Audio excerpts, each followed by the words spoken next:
ओम सतगुरु प्रसाद अमृत आकाशवाणी।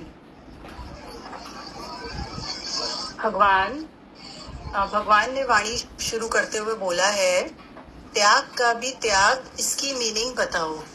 भगवान हमसे पूछ रहे हैं, त्याग का भी त्याग, इसकी मीनिंग बताओ। तो प्रेमी ने बोला, भगवान इसका मतलब है हमको निरिच्छा होना है। प्रेमी ने इसका क्या मतलब बताया, भगवान इसका मतलब है कि हमको निरिच्छा होना है। अब इस पे भगवान क्या कह रहे हैं, नहीं, ये बात नहीं है। त्याग ज्ञान से होता है, जो लगे ही नहीं कि मैंने त्याग किया। मेरी कोई चीज ही नहीं थी जो मैंने छोड़ी। ये है त्याग का त्याग, कि याद ही ना पड़े कि कैसे छूट गया। मैं दोबारा से रिपीट करती हूँ। जब भगवान ने शुरू किया तो भगवान ने हमसे सबसे पूछा कि त्याग का भी त्याग, इसकी मीनिंग बताओ। तो इस पे प्रेमी ने अपना भाव रखा कि भगवान इसका मतलब है हमको निरिच्छा होना है। फिर भगवान ने क्या बोला, नहीं, ये बात नहीं है। त्याग ज्ञान से होता है, जो लगे ही नहीं कि मैंने त्याग किया। मेरी कोई चीज ही नहीं थी जो मैंने छोड़ी।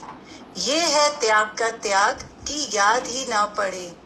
अब त्याग का त्याग भी कैसे, जो भगवान यहाँ पे कह रहे हैं कि मेरी कोई चीज ही नहीं थी जो मैंने छोड़ी। मेरी कोई चीज कैसे नहीं है।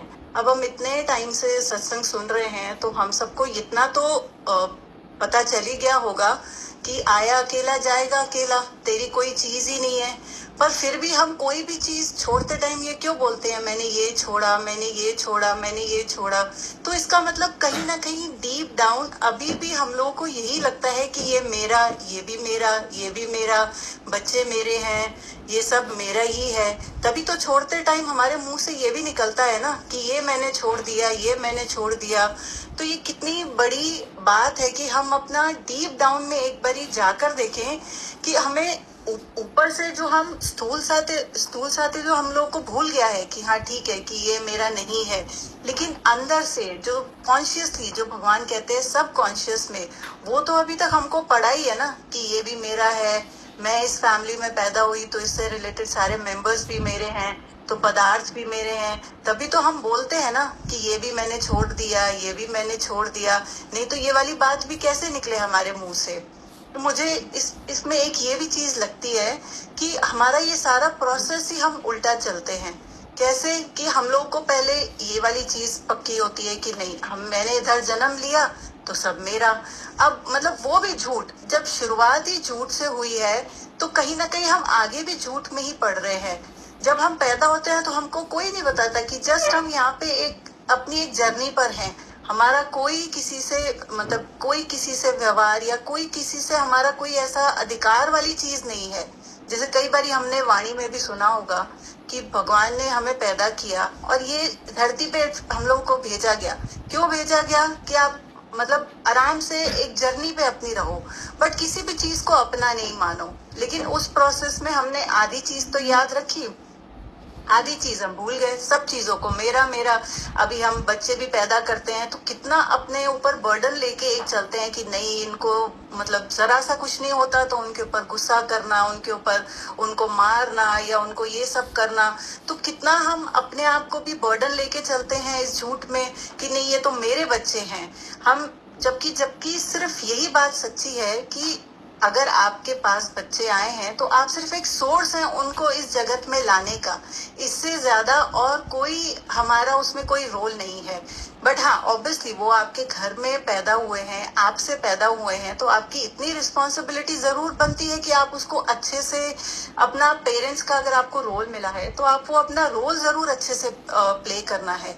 लेकिन जो हमारा सबकॉन्शियसली इतना मेरा मेरा पड़ा रहता है, उस पे जरूर हमको ध्यान देना है कि ये मेरा नहीं है, बट मेरे यूज के लिए है।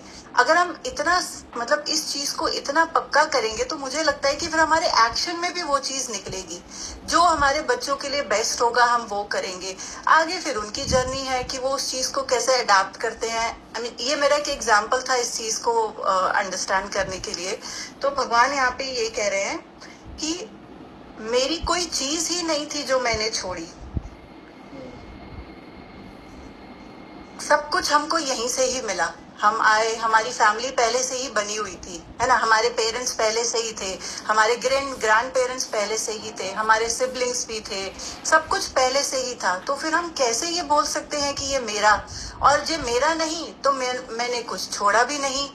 तो इस पे त्याग का भी, त्याग की याद ही ना पड़े कि ये कैसे छूट गया। नेक्स्ट क्वेश्चन पे चलते हैं। प्रेमी, भगवान कब छूटता है हमको पता ही नहीं चलता है। भगवान, अभी मेरे को क्रोध नहीं आता, मोह नहीं आता, माया की इच्छा नहीं होती। तो ये सत्संग की महिमा हुई ना। अब आज अगर हम यहाँ पे बैठे हैं, अगर हम ये कह सकते हैं कि हमको क्रोध नहीं आता, या ये हम एक्सपीरियंस कर रहे हैं कि हमारा टेम्पर लूज करने का लेवल थोड़ा कम हुआ है, या हमारी इतनी इच्छाएं थोड़ी कम हुई हैं, तो ये किसकी महिमा है? ज्ञान की ही महिमा है ना। जैसे ऊपर भी भगवान ने एक लाइन बोली कि त्याग ज्ञान से होता है। बहुत अच्छी ये लाइन मुझे लगी कि ज्ञान से ही आप त्याग को समझ सकते हो, और फिर उसी से ही आप समझ सकते हो कि त्याग का असली मतलब क्या होता है। वरना हम एज ए लेमन तो यही सोचते थे ना, अच्छा ये चीज छोड़ी, ये चीज छोड़ी, मैंने ये त्याग किया, मैंने ये त्याग किया। और मतलब मुझे तो इतना लगता है कि आजकल इंसान इतना स्मार्ट है कि अगर वो ये चीजें नहीं भी बोलता मुंह से, बट अंदर से उसके अंदर ये सब पड़ा ही होता है। जैसे कई बार हम सब ऐसे ही बात करते हैं कि यार मैं तो इतना अच्छा चलती हूँ, फिर भी मेरे साथ अच्छा नहीं होता। तो मतलब अच्छा चलती हूँ, चलने का क्या मतलब है कि मैं सबके लिए इतना अच्छा करती हूँ, हम अपने सेवाधारियों को बहुत अच्छे से चलते हैं, बट फिर भी ये सारे लोग हमारे से अच्छे से नहीं चलते। तो इसमें भी मुझे लगता है कि डीप डाउन हम लोग के अंदर कितना पड़ा हुआ है कि हम सेवाधारियों को भी ये चीज देते हैं, उनको भी ये चीज देते हैं, पर कहीं ना कहीं जब ये पता होगा कि कोई चीज हमारी है ही नहीं, ऑलरेडी मैं इस घर में पैदा हुई तो मेरे लिए ये सारी चीजें रखी हुई थी, मैंने इनको बनाया नहीं, ऑलरेडी थी वो चीज, और मैं उन चीजों को आगे पास ऑन करके ये बोलती हूँ कि यार मैंने दिया, मैंने किया, मैंने ऐसा किया। तो मुझे लगता है कि ये तो फिर सीधी सादी झूठ बोलने वाली बात हो जाती है, सीधी सादी हम चोरी करते हैं निराकार से, कि ये सब निराकार की अमानत है और उस पे हम बोलते हैं कि ये मैंने दिया। मैं तो अपने आसपास इतनी चैरिटी करता हूँ, मैं सेवाधारियों को इतना अच्छे से हम रखते हैं। कितनी बारी ये वाली लाइन तो हम सब लोगों के मुंह से बहुत इजीली निकलती है कि हम तो सेवाधारियों को बहुत अच्छे से करते हैं। मतलब हमारी करने का कोई औकात नहीं है, अगर एक्चुअली देखा जाए तो हमारा करने का कुछ भी नहीं है। इट्स जस्ट दैट कि हमारे पास बस जो चीज है हम उसको सिर्फ आगे पास ऑन करते हैं, बस इतनी वो चीज है, इससे ज्यादा हमारा कोई लेवल नहीं है। फिर उसके बाद हम कितना ईगो में ये ऐसा बोलते हैं कि मैंने ऐसा किया, मैंने ऐसा किया। तो भगवान भी ऐसा सुनता होगा तो उसको हंसी आती होगी कि ये क्या बोलते हैं, ये कैसा मतलब इनकी रहनी है। तो ये बात अब हम इतना ज्ञान में आए हैं तो मुझे लगता है कि ऊपर ऊपर लेवल पे नहीं, अब हमें डीप डाउन हमको ये पकड़ना है कि हम ये किसी को बोल भी नहीं सकते कि अच्छा मैं तो इतना अच्छा करता हूँ बट मेरे साथ तो कुछ अच्छा नहीं होता लाइफ में। जो हो रहा है वो ठीक है, जैसा मेरा कर्मों का हिसाब था वो चीज मेरे सामने आ रही है। अब ऑटोमेटिकली परमात्मा इतना फ्री नहीं बैठा कि वो मेरे साथ ही ऐसा कुछ बुरा करे। ऑब्वियसली कहीं ना कहीं कुछ किया होगा, उसका रिजल्ट है। तो जो हो रहा है वो ठीक है, सिर्फ उस चीज को देखें और समझें। तो अभी हम क्या पढ़ रहे थे कि भगवान ने कहा कि अभी मेरे को क्रोध नहीं आता, मोह नहीं आता, माया की इच्छा नहीं होती। तो ये सत्संग की महिमा हुई ना।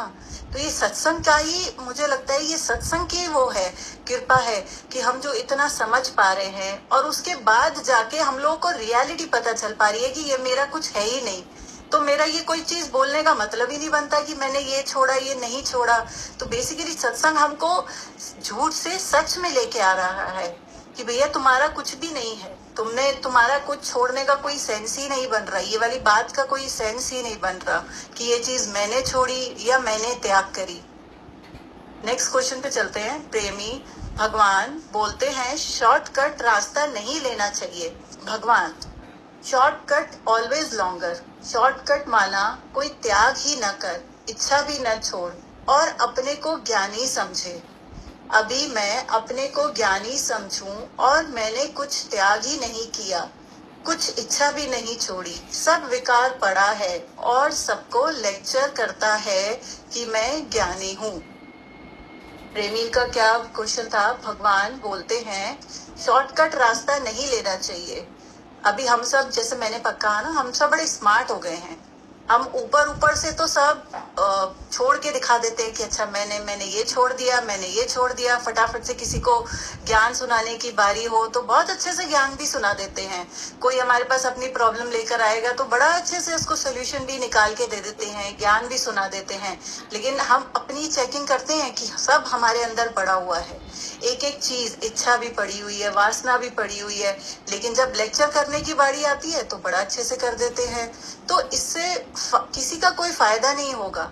भगवान क्या बोलते हैं कि अच्छे नहीं सच्चे बनो। अब अगर हम अच्छे बन के तो बैठ गए हैं, आसपास चार लोगों को भी समझ में आ गया है कि हाँ भाई ये बहुत अच्छे से वाणी बोलते हैं, बहुत अच्छा सुना देते हैं, बट इंटरनली सबको पता है कि उसका लेवल क्या है। अगर हम सच्चे नहीं बनेंगे ना तो हमारा रास्ता लंबा हो जाएगा और कुछ नहीं होगा। भले आप चार लोगों को इम्प्रेस भी कर लो कि आप बहुत अच्छा ज्ञान सुनाते हो, उनको कन्विंस भी कर लो, तो भी उससे कोई फायदा नहीं होगा। At the end of the day आपका रास्ता लंबा होगा, आपका टाइम वेस्ट हो रहा है और कुछ भी नहीं, आप कहीं नहीं पहुंचोगे, आप यहीं का यहीं रहोगे। बल्कि आप जिनको रास्ता दिखाओगे, ज्ञान दिखाओगे, वो फिर भी एक बार को शायद आपका ज्ञान लेके सच को पकड़ के आगे बढ़े, लेकिन हम इस झूठ में ही रह जाएंगे, हमारा टाइम वेस्ट हो जाएगा। और आजकल हम सबको पता है कि time is the most important thing. सब हम अपने आसपास देख रहे हैं कि कब कैसा हिसाब हो रहा है, कुछ कह नहीं सकते। तो अच्छे नहीं सच्चे बनो, चाहे भले उसमें कितना भी आपको टाइम लगे ना, टाइम लो, लेकिन सच्चाई के साथ चलोगे तो ये ज्ञान इतना सच्चा है कि अगर आप एक भी वचन सच्चाई के साथ लेके आगे बढ़ेंगे ना तो वो आपको अंदर से बहुत क्लैरिटी आएगी और बहुत आगे बढ़ने में हेल्प करेगा आपको अंदर से। ज्ञान हम सबके लिए, ज्ञान हम सबके लिए है, मतलब हमारे अपने लिए है सबसे पहले। वो आज भगवान हमको ज्ञान दे रहे हैं तो इसलिए नहीं दे रहे कि हम आर्टिफिशियल होकर दूसरों को सुनाने में यूज करें उसका। वो भगवान को सब हर एक बच्चे से इतना प्यार और इतनी करुणा है, वो चाहते हैं कि इस ज्ञान को हम अंदर लेके जाकर अपना बनाएं इसको, और फिर अपना बनाकर उसको आप ऑब्वियसली क्या होता है ना, हम फटाफट से हर चीज जल्दी जल्दी करने की कोशिश करते हैं।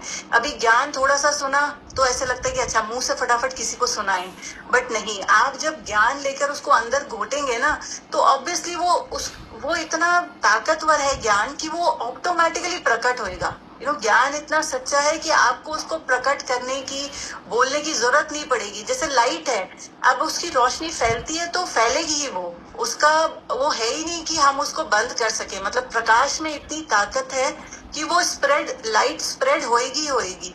तो इसी तरीके से भी ज्ञान में इतनी ताकत है कि वो मतलब इतना प्रकाशवान है कि वो अपने आप फैलेगा ही फैलेगा, हमें उसको फैलाने की कोई जरूरत है नहीं। तो इससे अच्छा है कि आर्टिफिशियल ना बनकर अपनी रियलिटी में आए, जो हमें ज्ञान एक्चुअली पकड़ाने की कोशिश कर रहा है वही ले। तभी देखो ना, हम इतने सालों सालों तक आते रहते हैं, तभी भी हमको क्यों नहीं, हम इसको मतलब क्यों वो वाली खुशबू हमसे नहीं निकल पाती, क्यों इतने सालों तक एक जगह तो भगवान कहते हैं फूल तोड़ने में भी देरी है, ज्ञान लगने में देरी नहीं है। बट ऐसा क्यों? क्योंकि हम उतनी सच्चाई से नहीं चलते हैं। हम बहुत मतलब जैसे जगत में जैसा ये चीज है ना कि आपको आर्टिफिशियल होके चलना पड़ता है, जैसे हमको प्रिटेंड करके चलना पड़ता है, तो मुझे लगता है कि हम ज्ञान में भी, सत्संग में भी बहुत प्रिटेंड करके चलते हैं, तो उससे कुछ फायदा नहीं मिल रहा हम लोगों को। हमारा सिर्फ टाइम वेस्ट हो रहा है और रास्ता लंबा हो रहा है। नेक्स्ट क्वेश्चन पे चलते हैं। प्रेमी भगवान बोलते हैं जो देह का अभिमान भी रखता है और मुझको भी चाहता है तो दुख का भागी है। फिर से रिपीट कर रही हूँ क्वेश्चन। प्रेमी ने क्वेश्चन पूछा है भगवान से। भगवान बोलते हैं जो देह का अभिमान भी रखता है और मुझको भी चाहता है तो दुख का भागी है। भगवान देह अध्यासी की तो बहुत निंदा किया है, आत्मघाती महापापी, उसको प्रायश्चित भी नहीं है। मेन बात है देह अध्यासी की। तुम बताओ देह अध्यासी की निंदा क्यों बोली है? आज मेरा ये सवाल है क्यों। मैं एक बार आंसर दोबारा रिपीट करती हूँ। भगवान देह अध्यासी की तो बहुत निंदा किया है, आत्मघाती महापापी, उसका प्रायश्चित भी नहीं है। भगवान क्या कह रहे हैं? देह अध्यासी की। अभी देह अध्यासी की क्या मीनिंग हुई है? हमने इतना सत्संग सुना है, हम क्या इसकी मीनिंग निकाल रहे हैं? सारा दिन तो हम देह में ही पड़े हुए हैं, हम देह से ही सारा दिन बात करते हैं, हम देह से, और हम जो कुछ अच्छा भी करते हैं तो वो भी हम बॉडी में रहकर ही करते हैं, तो हमारे अच्छा करने का भी कोई फायदा नहीं है। भगवान देह अध्यासी को क्या किस उससे वो कर रहे हैं? देह अध्यासी महापापी। तो हम सोचे कि हम बाहर के एक्सटर्नल महापाप की तो कितनी, मतलब हम क्या ही बात करें कि हम क्या किसी के साथ पाप कर रहे हैं। सबसे बड़ा पाप तो यही है कि जो हम देह में रहकर कर रहे हैं। हम देह से ही सारा दिन उठते हैं, देह से ही बैठते हैं, देह से ही किसी से बात करते हैं। तुम बताओ कि देह अध्यासी की निंदा क्यों बोली है? आज मेरा ये सवाल है। तो उस पे प्रेमी ने बोला है, भगवान देह अध्यास के कारण हम नरक में पड़े थे। बिना ज्ञान से जितना ज्ञान से देह अध्यास चला गया, हम ऑटोमेटिकली स्वर्ग में आते रहे। प्रेमी ने ये भगवान की बात पे रिप्लाई किया है, भगवान देह अध्यास के कारण हम नरक में पड़े थे। जितना ज्ञान से देह अध्यास चला गया, हम ऑटोमेटिकली स्वर्ग में आते रहे।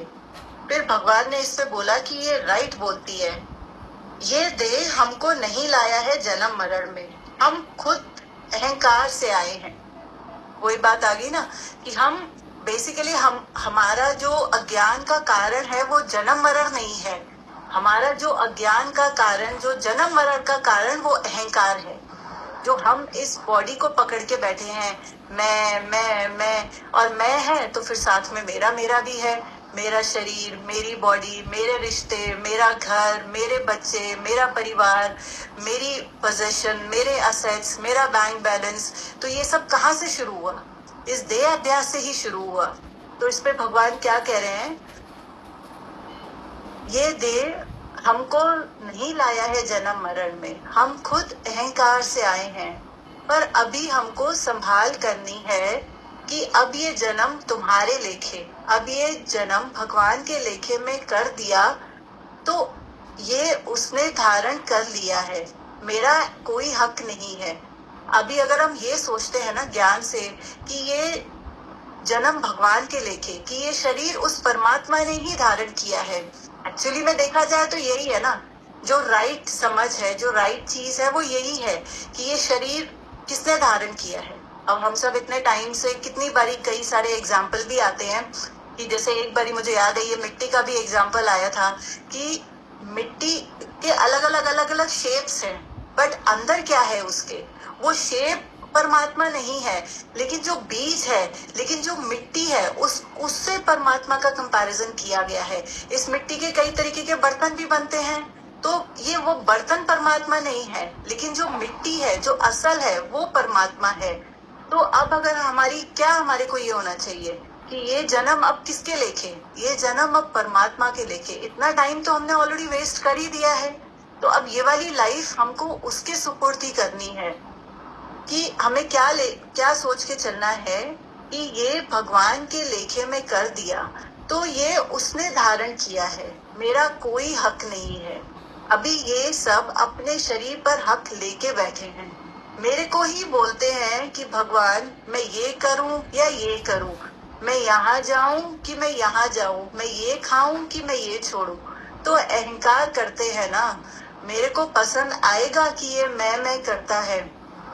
देखो ये गुरु भगवान अपनी तरफ से कह रहे हैं कि इतने टाइम से परमात्मा हमको यही सुजागी दे रहे हैं कि तू देह नहीं, तू आत्मा है।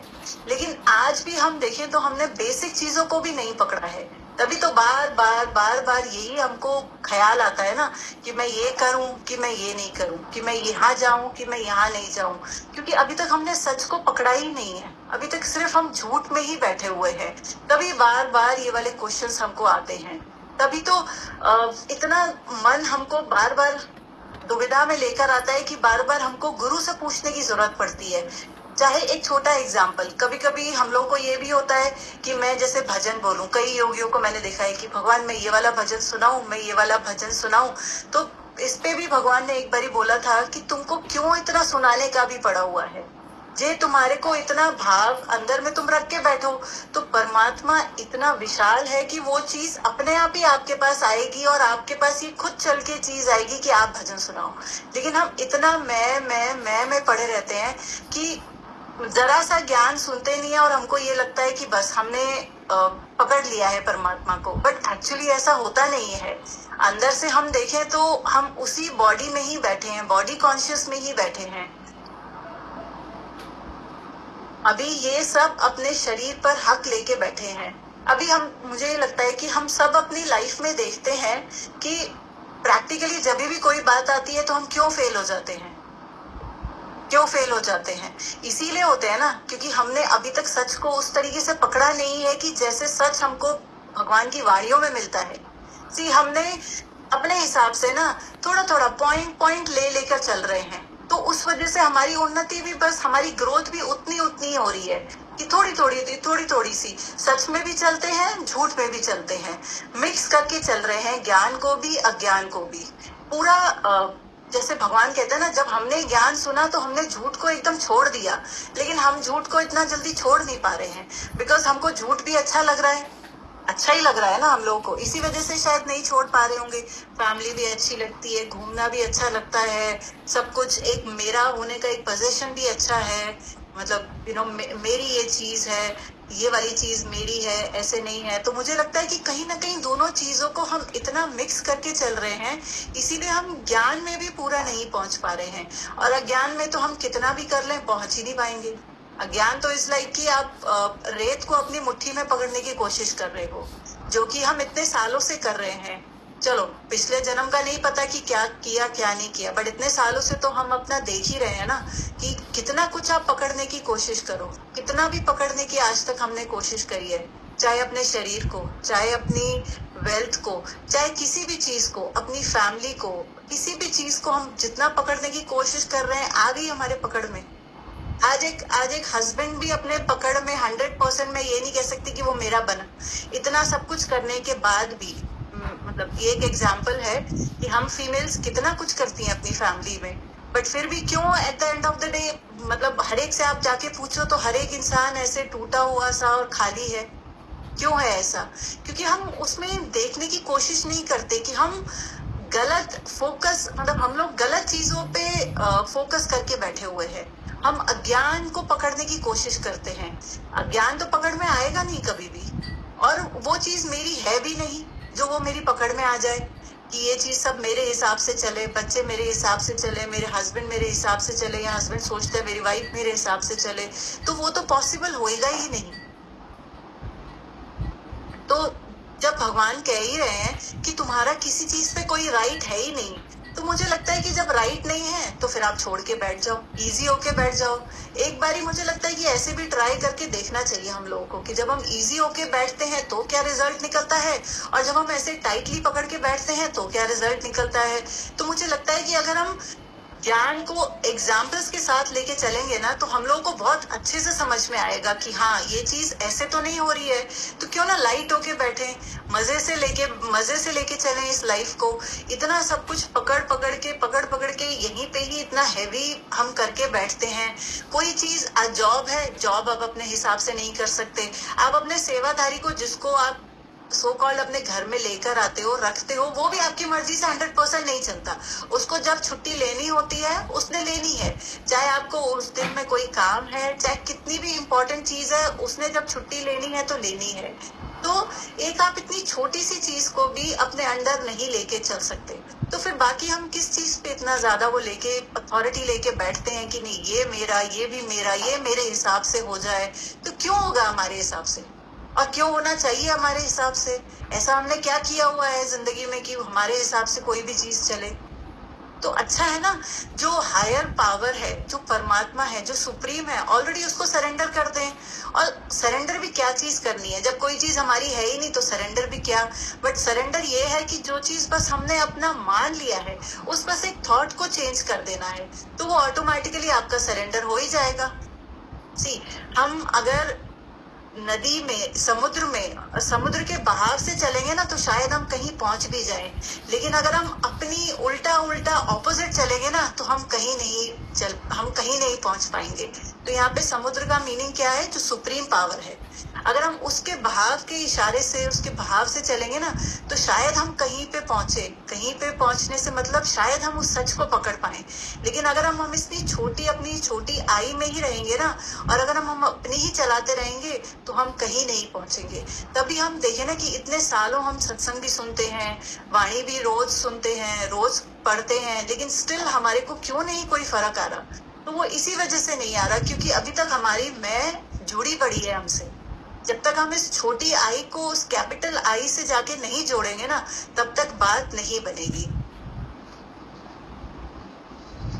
मेरे को बोलते हैं कि मैं ये करूं, मैं यहाँ जाऊं, मैं यहाँ खाऊं, तो अहंकार करते हैं ना।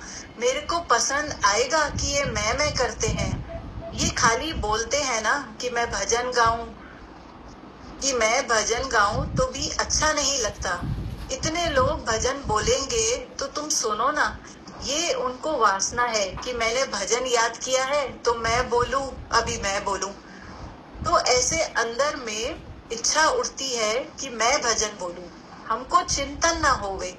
जब भी भगवान को ये पसंद है कि ये भजन अच्छा बोलेगी तो ये बोले। अभी वही भजन का जो एग्जाम्पल दिया कि जरा सा अगर हम कुछ याद कर लेते हैं ना कि भाई अच्छा भजन याद कर लिया, तो भी हमको क्या रहता है कि भजन को सुनाने की एक वो रहती है मन में कि अच्छा मैं सुनाऊं।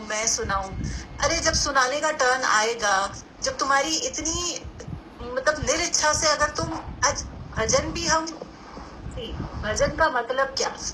इतने हमारे भजन इतने पावरफुल और इतनी वाणी से जुड़े हुए हैं। वो मतलब एक एक भजन एक एक वाणी है भगवान की।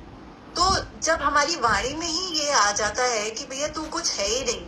आज अगर हम कोई भजन अच्छा याद करके भी बैठे हैं तो मुझे ये लगता है कि वो इतनी पावरफुल भाव है कि आप नहीं भी बोलोगे ना तो भी वो भगवान के दिल तक पहुंचेगा और भगवान के मुख से खुद निकलेगा कि तुम सुनाओ। लेकिन हम भजन याद कर, कौन सी इच्छा, हम भजन याद तो करते हैं लेकिन इच्छा से करते हैं कि मैं सुनाऊं इसको। तभी वो चीज हमारे को ना सुकून से वो चीज बैठने नहीं देती है। या हमको कोई वचन कोई बोलना है तो कितना कई प्रेमियों में हमने ये देखा है कि भाव होता है नहीं मैं बोलूं। कई बार वो वाणी को कट करके भी उस अपने वचन को बोलते हैं। तो मुझे ये लगता है कि हम वो वचन तो बोल रहे हैं, हम ज्ञान तो बोल रहे हैं, लेकिन उस ज्ञान के पीछे क्या है? हमारा अहंकार, हमारा अज्ञान है कि नहीं मैं बोलूं, मैं सुनाऊं, मैं करूं। बट वचन इतने ताकतवर हैं, इतने पावरफुल है कि अगर हम सच्चाई से इनको बोलेंगे ना तो आगे वो अपने आप ही ऐसा कुछ खेल बन के आएगा कि आपके मुख से वो ऑटोमेटिकली बहेगा। आपको उसको बोलने की, पूरा कर लो ये, हाँ, आपको उसको बोलने की ऐसा वो बहुत ज्यादा इच्छा नहीं होगी कि अच्छा मैं सुनाऊं। तो आगे ये 2 लाइनें ही है बस उसकी आंसर की, वो मैं कंप्लीट कर देती हूँ। कभी कभी कोई ऐसा भजन बोलता है कि जो जिसको पसंद भी नहीं आता उसकी आवाज, फिर भी मेरे को बोलना पड़ता है कि ये नहीं बोलो, वो बोलो कि जिसमें सब उस भजन को साथ साथ बोल सके। हरिओम। बहुत स्पष्टता के साथ भाव रखे गए भगवान की वाणी के माध्यम से। सदगुरु की इतनी महान कृपा होती है कि वो स्वयं योगी के अंदर बैठकर इस अमृत आकाशवाणी का प्रसारण करते हैं। हम ग्राह्य बने, हम अपनी उस शक्ति और क्षमता का विकास करें कि इस अमृत वाणी का हम पान कर सके। अमृत है, पीने योग्य है। भगवान की वाणियां इस तरह से हैं कि खाली कानों से नहीं सुननी, ये हृदय से पीनी है।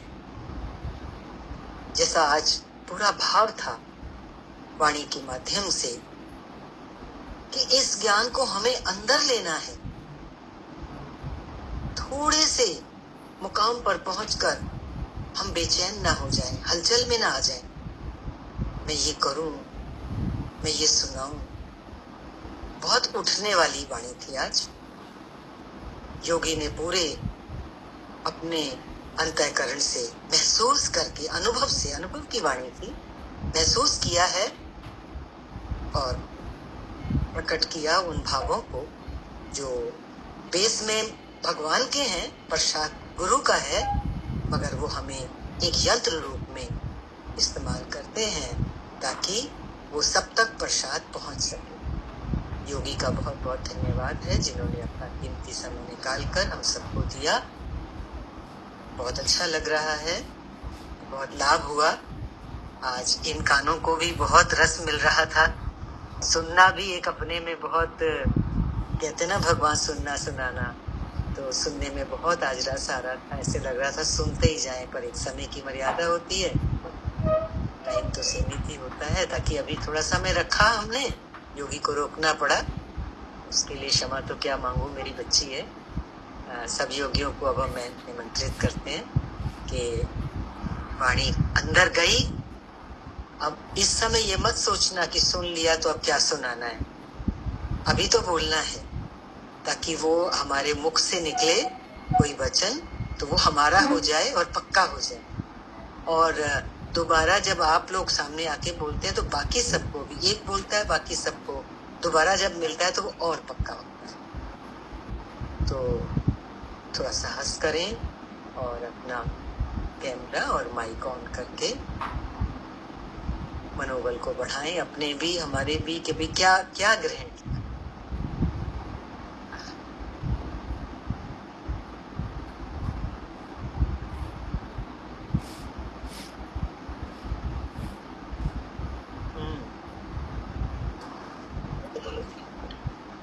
मोनिका। हरिओम आंटी जी। हरिओम। आज बहुत अच्छी वाणी चली, त्याग का भी त्याग करना। पहले भी ये वाणी चल चुकी है और कनिका जी ने बहुत अच्छे से उसको एक्सप्लेन किया एक एक चीज को अपने एक्सपीरियंस के साथ जोड़ के। और अगर मैं इतनी देर से यही सोच रही थी, त्याग का भी त्याग, हालांकि इट मीन्स कि हर चीज बहुत ईज में हो, है ना, जिसके लिए हमें एफर्टलेस थिंग, कुछ भी एफर्ट नहीं करना पड़े। बट अभी मैं ये सोच रही थी कि मैं कहाँ तक पहुंची अपने उसमें ना जर्नी में। तो ये लग रहा था कि अभी बहुत सारा कुछ तो नो डाउट करना है, बट हाँ, अगर कोई चीज छूट जाता है तो उतना परेशानी नहीं होती। हाँ, लेकिन अगर जब तक, जैसे suppose it could be anything, जैसे एक बहुत छोटा सा एग्जांपल है, आजकल जुलाई अगस्त में सेल लगी होती है, तो है ना, हम बहुत सारी चीजें तो फेसबुक या और किसी सोशल मीडिया के थ्रू ही आ जाती है और हम उसको फिर देखने भी लग जाते हैं, and maybe we get attracted also, और ले भी लेते हैं जो चाहिए या हमें लगता है आगे चाहिए होगा। बट अगर कोई चीज छोड़ दी तो ऐसा नहीं लगता कि हाँ बहुत कुछ मिस हो गया, लेकिन फिर भी हम उस तरफ अभी अट्रैक्ट तो हो रहे हैं ना, तो वो भी हमें देखना पड़ेगा कि कहाँ तक करना है और कहाँ पे जाके एक स्टॉप लगाना है। तो अभी अगर मैं अपनी बात करूं तो देख तो रहे ही है, और देखने के साथ साथ उसको कार्ट में भी डाल ही रहे हैं कि हाँ ये लेना है, ये लेना है। तो कहीं वो इच्छाएं, अभी ऐसा नहीं कह सकते कि निरिच्छा होने लगे। निरिच्छा मुझे नहीं लगता भगवान हमें ये कह रहे हैं। भगवान ये कह रहे हैं कि आप जो जिंदगी जी रहे हो वो एफर्टलेस जिंदगी है ना, जहाँ पे आप बहुत ज्यादा अपना दिमाग नहीं लगा रहे हो, और वो दिमाग लगा के भी क्या कर लोगे, और वो हमने देख ही है, इतने सालों से हम कर करके देख ही रहे हैं। और आज भी अगर कोई चीज जिसका आंसर नहीं मिलता तो आई थिंक वो सबसे बेस्ट थिंग होती है। क्यों? क्योंकि थोड़ी देर बाद वो आंसर भगवान ही हमें दे देता है, हमारे ही माध्यम से देता है। बट ये चीज होने लगी है, बट हाँ 100% उस तरफ गए हैं वो नहीं है। और दूसरी चीज जो एक उन्होंने अभी बोली थी कि हम सबको इस तरीके से चलाते हैं कि मेरे हिसाब से चले, अब और उसमें हमारी ये रोलिंग नहीं होती कि मैं ठीक हूँ इसकी गारंटी कौन लेगा, मतलब वो कौन चेक करेगा कि लाइक मैं ठीक हूँ, है ना। और उसके बाद भगवान ने जो चीज जहाँ जहाँ जैसे जैसे बनाई है वो सब ठीक है, बट कई चीजें हमें लगती है ये हमसे नीचे है बेचारा ये वो, लेकिन मुझे लगता है अब लगता है, पहले नहीं लगता था, अब लगता है कि सब चीजें जो जैसी बनी, और उसको हम बदलने वाले भी कोई नहीं होते और हम बदल भी नहीं सकते। आप दूसरा अगर वो देखो ना, अगर सपोज आप किसी भिखारी को भीख दे रहे हो, राइट, मतलब आई डिड इट, मतलब वो क्या गाने वाले गाने बजा रहे हैं, उसको आपने कुछ दे दिया, उससे आपने ये बोला कि आप काम क्यों नहीं करते हो, तो उसका as a matter of right वो हमसे वो पैसा लेता है कि नहीं चाहिए तो मेरा हक है, तो मतलब आप देखो उसकी मेंटालिटी क्या है। तो दैट में हम किसी को चेंज नहीं कर सकते, बट हाँ हम अपने आप को इस चीज में जरूर डाल सकते हैं। तो मुझे लगा आज मैंने बहुत ज्यादा ही बोल दिया, है ना, खुदा का नहीं, काफी टाइम दे दिया। बहुत अच्छा। अपने अपने अनुभव से जब योगी बोलता है तो वो ज्यादा सार्थक होता है, उसमें सार होता है। बहुत अच्छी बात है। आज बहुत अच्छा उन्होंने ये भी बोला ना, त्याग का भी, त्याग में आज जो और ज्यादा क्लियर हो रही थी चीज कि हमारा पहली बात, हमारा कुछ है ही नहीं। हम शायद इस चीज को भूल जाते हैं, क्योंकि त्याग की भावना आई अगर, तो इसका मतलब मैंने अपना कुछ माना तभी मैंने त्याग किया, कि मैंने त्याग किया। लेकिन अगर मैंने ये समझ लिया कि मेरा पहले से ही कुछ नहीं था, बोला ना योगी ने कि भाई हम किसी परिवार में आए तो वो परिवार तो पहले से ही संसार में था, पेरेंट्स भी पहले से ही थे, ग्रैंड पेरेंट्स भी पहले से थे, बस हम अपनी जर्नी पे उस फैमिली में आ गए। तो हमारा क्या है, उसके बाद फिर हमें अपने जीवन में जो कुछ भी मिलता है वो सब उस परमेश्वर की व्यवस्था से मिलता है। तो हमारा क्योंकि अपना कुछ नहीं है, हमने स्टैंप लगाई है कि ये मेरा है। इतनी सी बात को अगर समझ भी लें कि इनिशियली ही मेरा कुछ नहीं, तो फिर जीवन में जब त्याग घटित होगा, आपकी बात भी ठीक है कि लगता है ये भी छूटा, और फिर कुछ ऐसा बुरा नहीं लगता कि हाँ कोई चीज छूटी, या कोई अहंकार भी नहीं आता। तो क्योंकि ज्ञान में है, सत्संग में है, तो एक फलक तो आती है कि भाई मैं इस इच्छा से भी उठी, या कोई चीज नहीं मिली तो अब वो चीज मुझे परेशान नहीं कर रही। एक इस स्थिति में तो परिवर्तन आ गया है, अपनी इम्प्रूवमेंट दिखती है। लेकिन आज एक और ऊंचाई तक वाणी चली कि अगर कुछ घटित हो भी रहा है तो उसमें भी फूलने की जरूरत इसलिए नहीं कि कितना बेसिक पॉइंट पकड़ाया था, पहले से ही कुछ नहीं है हमारा। जैसे बड़े एक अपने डे टू डे लाइफ के लेवल पे बात चली कि हम अपनी सेवाधारियों को, अपने घर में जो हमारे हेल्पर्स आते हैं उनको कुछ देते हैं, तो हमारे अंदर होता है ना, मैंने उनको इतना दिया, या किसी की हेल्प कर, हमारे पास हमारा था क्या जो हमने किसी को दिया। यहाँ तक अगर हम पहुंच जाए गुरु की कृपा से, इस ज्ञान से, क्योंकि बोले ना त्याग माना क्या, त्याग माना ज्ञान। ज्ञान के बिना अगर त्याग हो रहा है तो वो तो अहंकार को बनाए रखेगा, लेकिन अगर ज्ञान सहित त्याग होगा तो इंसान कहाँ पहुंच जाएगा कि कुछ मेरा है ही नहीं, तो मैं त्याग करने वाला कौन। ये स्थिति गुरु तो यही चाहता है ना, क्योंकि गुरु इस स्थिति में है। और यही है देह अध्यास का टूटना, देह अध्यास का खत्म हो, है ना। देह अध्यासी महापापी, तो हम कहते हैं ये पाप वो पाप, हर इंसान से कितना बड़ा पाप ऑलरेडी हो रहा है। ये तो देखो गुरु की दर पे आने के बाद ही पता लगा।